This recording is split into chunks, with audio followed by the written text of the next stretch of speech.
जिज्ञासु मित्रों, बहुत बहुत अभिनंदन है आपका दिव्य सृजन में। प्रत्येक दिवस की भांति आज भी हम यहाँ पर लाइव चर्चा का कार्यक्रम शुरू कर रहे हैं। और जैसा कि आपको विदित है, यह जो लाइव चर्चा है शिव सूत्र वसुगुप्त रचित शिव सूत्र पर हम चर्चा आगे बढ़ा रहे हैं। तो पिछले 3 सूत्रों पर हमने चर्चा कर ली है और आज चौथे सूत्र को हम देखेंगे। तो जो चतुर्थ सूत्र है वह क्या कहता है और उसका पिछले सूत्रों से संबंध क्या है। चौथा सूत्र कहता है ज्ञानाधिष्ठानम मातृका, अर्थात ज्ञान का अधिष्ठान या ज्ञान का आधार मातृका है। मातृका का अर्थ है वर्णमाला। तो ज्ञान का आधार वर्णमाला है। अब वर्णमाला शब्द हुआ करते हैं ना, लिखित रूप में रिटन सिंबल के रूप में भी होते हैं और वर्बल सिंबल के रूप में भी होते हैं, तो शब्द होते हैं। तो सबसे पहले शिव सूत्र में बताया गया चैतन्य आत्मा, आत्मा ही चेतना है। इस विषय को सबसे पहले प्रस्तुत किया गया और फिर उस आत्मा को जानने में, निज स्वरूप को जानने में जो बाधा है वह ज्ञान है। वह ज्ञान है बहिर्मुखी ज्ञान, विशेष रूप से जो इंद्रिय और मन की वृत्तियों से जो पैदा होता है। इंद्रिय मन के वृत्ति से जो ज्ञान उत्पन्न होता है, उस ज्ञान को बाधा कहा गया। तो ज्ञान बाधा है, ज्ञान बंधन का कार्य करता है, क्योंकि निज रूप के ज्ञान का निरोध कर देता है। निज रूप का जो ज्ञान हमें होना चाहिए, निज स्वरूप को जो हमें जानना चाहिए, आत्मा को जो हमें जानना चाहिए, हम उस आत्मा को नहीं जान पाते हैं क्योंकि इंद्रियों का ज्ञान हम पर हावी हो जाता है और वो उस ज्ञान का निरोध करता है। आत्मा की ओर जो हमारी यात्रा है, निज स्वरूप की जो यात्रा है, निज स्वरूप की जो प्राप्ति है, उस ओर हमें नहीं जाने देता और हम इंद्रिय जनित वृत्तियों में ही खोए रह जाते हैं। और इंद्रिय मन की जो वृत्तियां हैं उसी को यहाँ ज्ञान कहा जा रहा है, क्योंकि इंद्रियां जो सेंसेस है, हमारी जो सेंसुअल वर्ल्ड है, एक नॉलेज हमें दे रही है, लेकिन जो भी नॉलेज दे रही है वो सेंसुअल नॉलेज है। और सेंसुअल नॉलेज होने के कारण ही उसे मिथ्या कहा जाता है, माया भी कहा जाता है। गोचर जहां लगमन जाई, जहां जहां इंद्रियां जाती हैं, पहुंच सकती हैं, वह सब रियल नहीं है। और वही बंधन है कि आप अपनी रियलिटी को, आपका जो रियल सेल्फ है, आप उसको नहीं जान पाते हो, क्योंकि वही बंधन है। वह ज्ञान ही बंधन बन जाता है, इसलिए ज्ञानम बंधा ऐसे लिखा गया। फिर इस ज्ञान का जो बंधन है वो किस रूप में हमें बांधता है, तो योनि, कला और शरीर के रूप में हमें बांधता है। योनि, कला और शरीर के रूप में हमें बांधकर योनि, कला और शरीर के द्वारा आत्मा का निरोध हो जाता है। यह भी हमने सुन लिया, इस पे भी हमने चर्चा कर लिया कल। अब कि ये जो अज्ञान, ये जो ज्ञान है, जो इंद्रिय ज्ञान है, जो सेंसुअल नॉलेजेस जो हमने लिए हैं वर्ल्ड के, क्योंकि हर नॉलेज अकॉर्डिंग टू सेंसेस है। आपका हर परसेप्शन सेंसुअल है, डिपेंड ऑन सेंसेस। तो इसीलिए, और सेंसेस में अगर चेंजेस आएंगी तो नॉलेज में भी चेंज आ जाएगी। अगर आपके जो टेस्ट ग्लैंड्स हैं जिह्वा में, जीभ में, टंग में, अगर वो खराब हो जाए तो वो रियल जो टेस्ट है वो नहीं ले पाएगी। अब आप कहोगे रियल टेस्ट को नहीं ले पाएगी, रियल टेस्ट तो नामक कोई चीज ही नहीं है, क्योंकि ये टेस्ट ग्लैंड जो टेस्ट ले सकती हैं वही टेस्ट ये लेती हैं। अब इसमें रियल और अनरियल वाली टेस्ट की हम क्या बता सकते हैं? Average, not real. जो भी टंग में हमें टेस्ट मिल रहा है दैट इज नॉट रियल। हाँ, हम अपने रियलिटी का चेकअप कहां से करते हैं? दूसरे लोगों से। हाँ भाई, तुम्हें टेस्टी लग रहा है क्या? ठीक है, लेकिन आपका भी टेस्ट ग्लैंड वैसा ही है तो आपको भी टेस्टी लगेगा। लेकिन हो सकता है कि अगला ज़्यादा मिर्च खाता हो, नमक खाता हो, तो हो सकता है कि उसका परसेप्शन बदल जाए।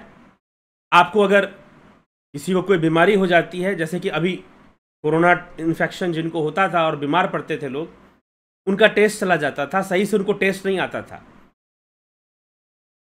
कम नमक भी है तो उनको बहुत तेज नमक लगता था, स्वाद पता नहीं चलता था उनको, ऐसी चीजें होती थी।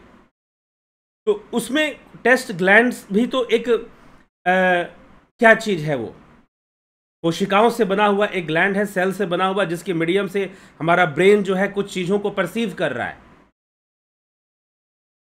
लेकिन वो रियल नहीं है। रियल इसलिए नहीं है क्योंकि डिपेंड्स ऑन फिजिकल स्टेबिलिटी।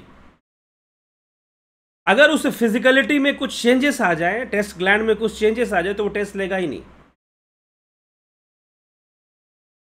वो टेस्ट फिर लेगा ही नहीं, स्वाद आएगा ही नहीं आपको उस चीज का।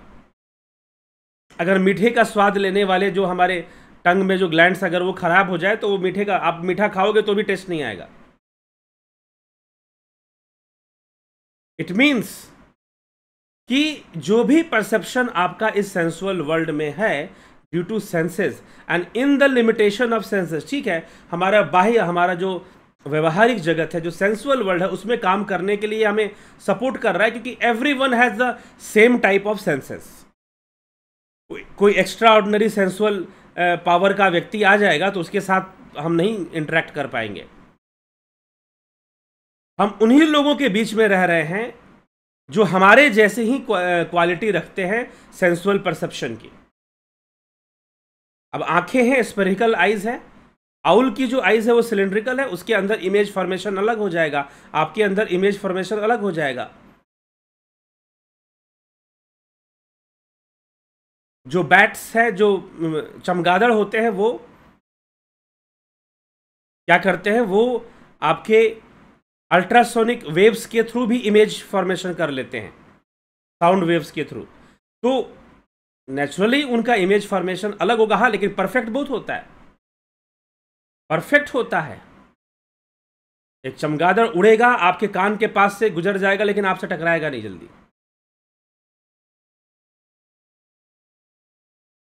ठीक है। तो ये सेंसुअल वर्ल्ड है, और जो सेंसुअल वर्ल्ड का जो नॉलेज है वो आत्मा के ज्ञान का निरोध कर देता है, बाधा उत्पन्न कर देता है। इसी बात को पीछे समझाने की कोशिश की गई है। इसीलिए कहा गया है ज्ञानम बंधा। और उस ज्ञानम बंधा जो है वो 3 रूप में हमारे सामने आता है, योनि, कला और शरीर। योनि, कला और शरीर, इस 3 फॉर्म में उसका भी एक्सप्लेनेशन हो चुका है। और आज कि ये जो बाह्य ज्ञान है, इसका अधिष्ठान कहां पर है, तो लिखा जा रहा है ज्ञानाधिष्ठानम मातृका। ज्ञान का आधार वर्णमाला है। नसो अस्ति प्रत्यो लोके यह शब्दानुगमादृते अनुभिद्धमि वज्ञानम सर्वशब्देन भासते। इस लोक में ऐसा कुछ भी नहीं है जो शब्द से अनुगत ना हो। शब्द से भिदा यह संपूर्ण विश्व, संपूर्ण ब्रह्मांड शब्द से विधा हुआ है, शब्द से ही प्रकाशित है। और इसी के द्वारा अंतर अनुसंधान रहित जो बहिर्मुखी ज्ञान है उसे ही बंध कहते हैं। इसी के द्वारा मतलब शब्द के द्वारा, जो अंतर अनुसंधान से रहित है।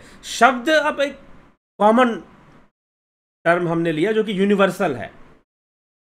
शब्दे आकाश, शब्दे धरती, गुरुवाणी से संबंधित एक श्लोक या मंत्र है कुछ। शब्दे आकाश, शब्दे धरती,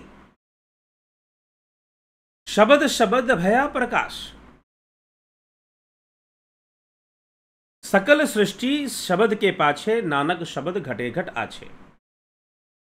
तो शब्द की सत्ता है, वो तो है, शब्द रूप में ही वो सत्ता कार्य कर रही है, तो वो तो है ही। लेकिन जो बाह्य ज्ञान का जो आधार है वो वर्णमाला है, वह भी शब्द रूप है, वह भी शब्द में है।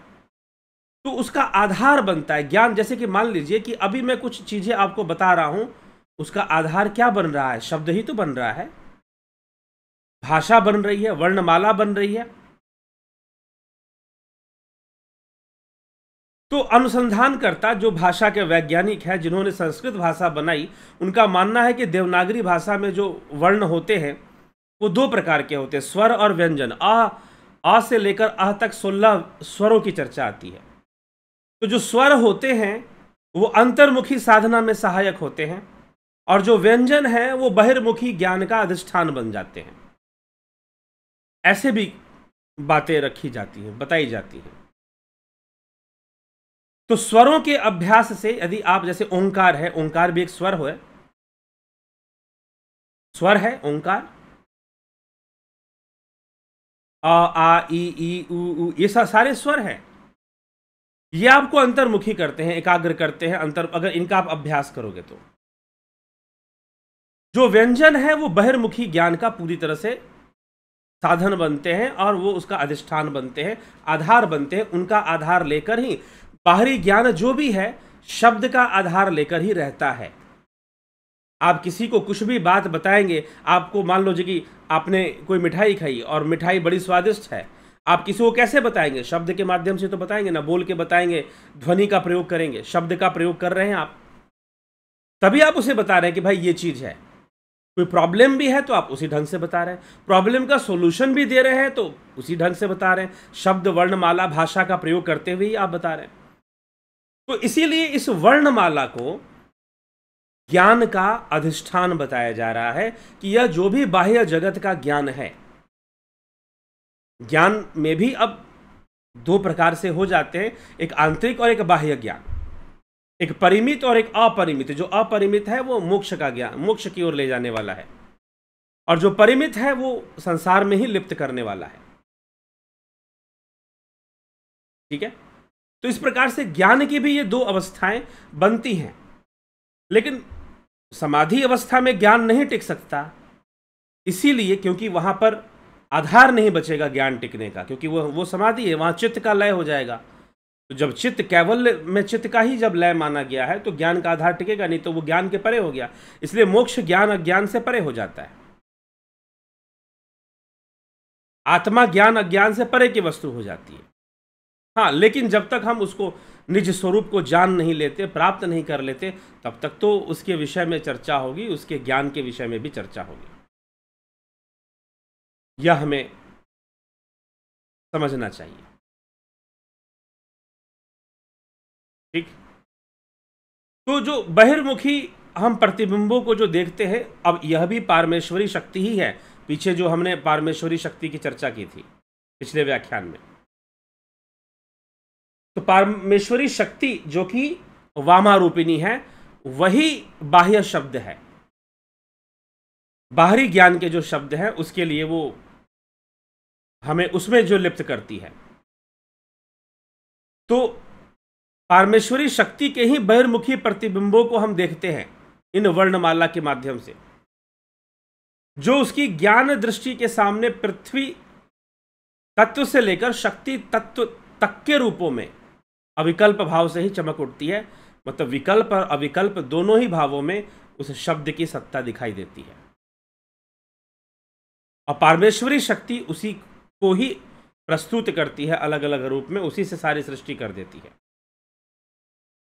तो शब्द के महत्व को तो आकार आदि वर्ण ही माया की भूमिका में व्यवहारिक शब्दों के रूप को अनंत प्रकार से धारण करते हैं, और मायिक जीवों के व्यवहारिक ज्ञान के अभिन्न अंग बनकर उनके बंधन स्वरूप विकल्प ज्ञान के साधन बन जाते हैं। मतलब कि जो वर्ण है, वर्णमालाएं हैं, ये बाहरी ज्ञान के विकल्प के रूप में, विकल्प ज्ञान का साधन के रूप में आ जाते हैं। इसलिए इनको आधार बोला गया कि बाह्य ज्ञान का ये आधार है, आवरण को आधार प्रदान करता है। बाह्य ज्ञान एक आवरण है जो कि इंद्रिय वृत्ति से पैदा होता है।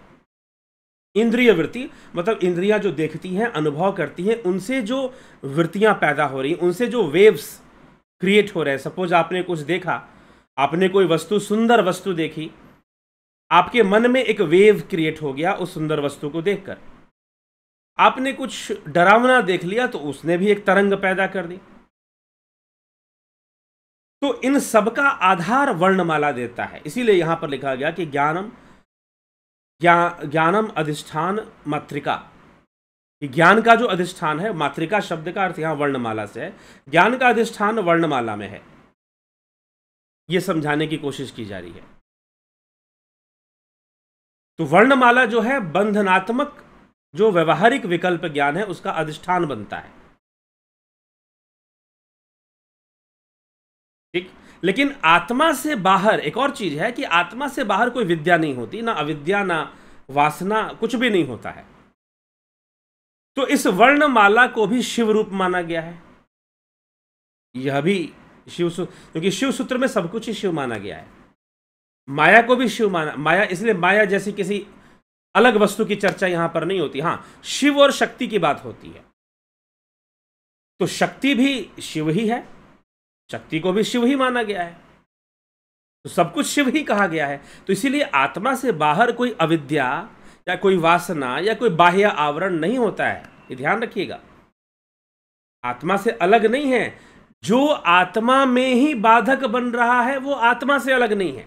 ध्यान, ये छोटा सा पॉइंट है, यह जिसे हम बार बार कह रहे हैं कि ज्ञान बंधन है।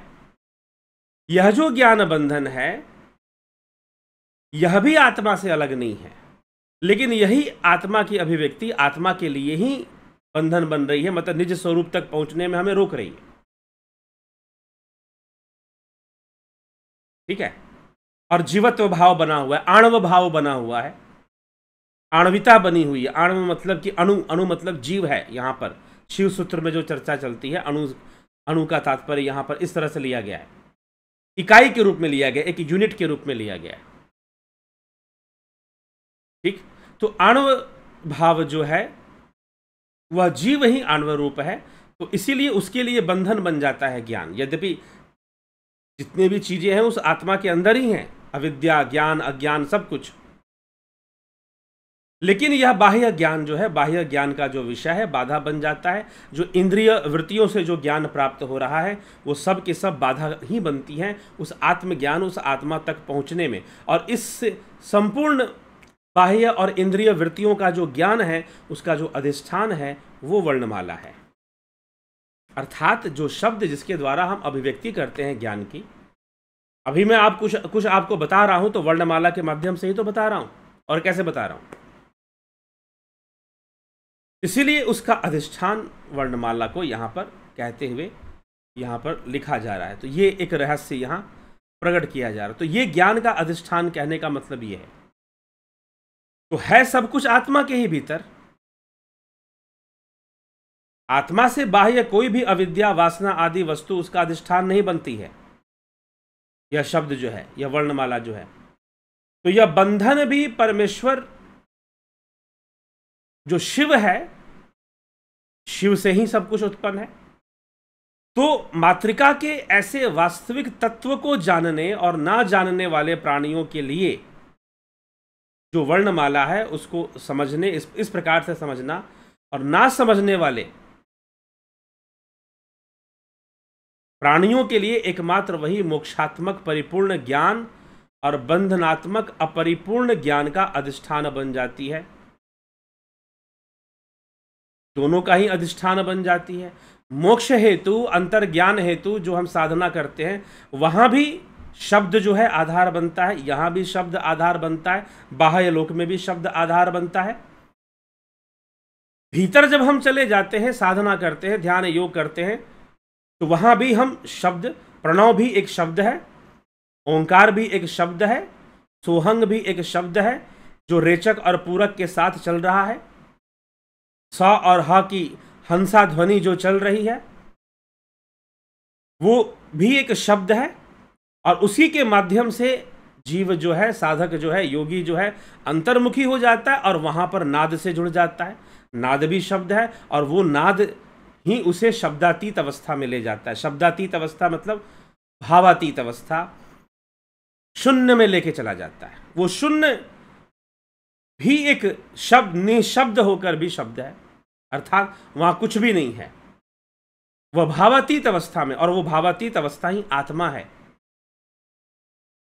आत्मा है वह शब्दातीत अवस्था हो जाता है, तर्कातीत हो जाता है। तो वो नाद भी एक शब्द है, उस शब्द के माध्यम से हम लीन होते हैं, समाधि में, शून्य में पहुंचते हैं। नाद माध्यम बन जाता है, नाद ध्यान, जिसको ध्यान योग के कोर्स में यह नाद ध्यान सिखाया जाता है।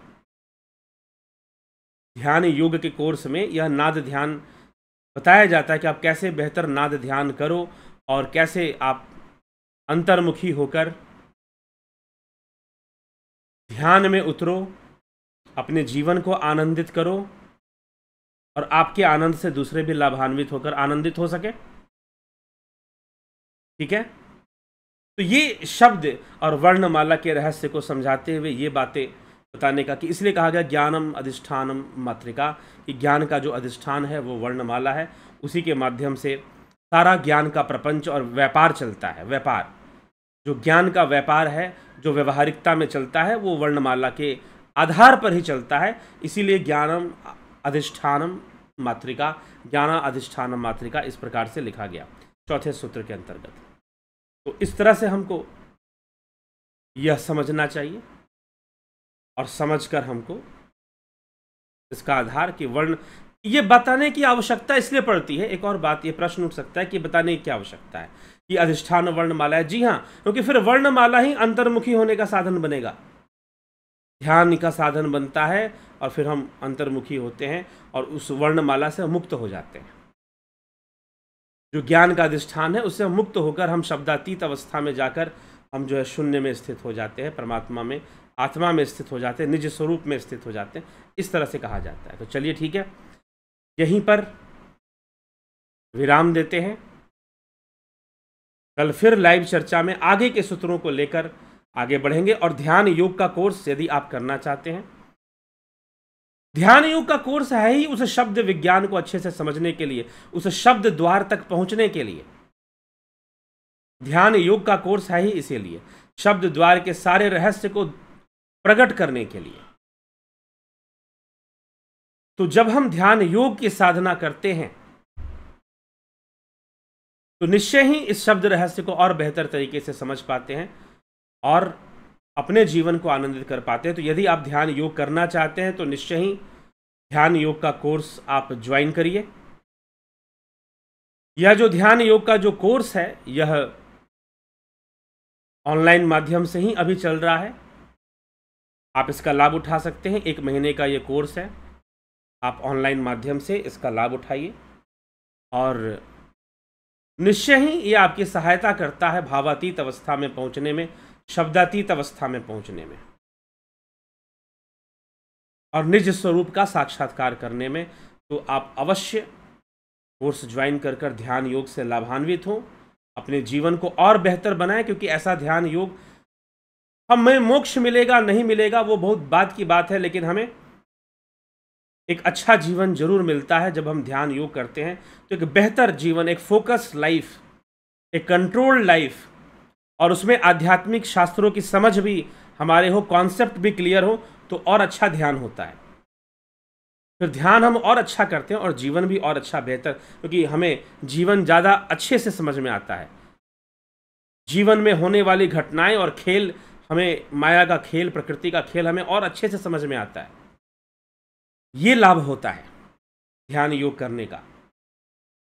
और प्राकृतिक चिकित्सा का भी कोर्स चलता है जो शरीर के स्वास्थ्य और संतुलन के लिए बहुत आवश्यक है। तो जरूर हम इसको भी करके इसका पूरा लाभ उठाएं। करना चाहते हैं 14 मई से ही कोर्स शुरू है, लेकिन 17 तारीख तक आप इसको ज्वाइन कर सकते हैं। 17 से 18 तक, थोड़ा सा 14 का डेट प्रारंभ दिया हुआ है, लेकिन हो सकता है कि 2-3 दिन लेट से ही कोर्स प्रारंभ हो, और 17 तारीख तक आप निश्चित रूप से आप इसको ज्वाइन कर सकते हैं। तो चलिए अभी हम विचारों को यहाँ विराम देते हैं और कल फिर मिलते हैं लाइव चर्चा में 9 बजे आप सभी से अगले सूत्र पे चिंतन करते हुए। बहुत महत्वपूर्ण सूत्र है अगला भी, ठीक है। तो बहुत बहुत आभार आप सभी का। जुड़े रहें, बने रहें, लाभ उठाते रहें।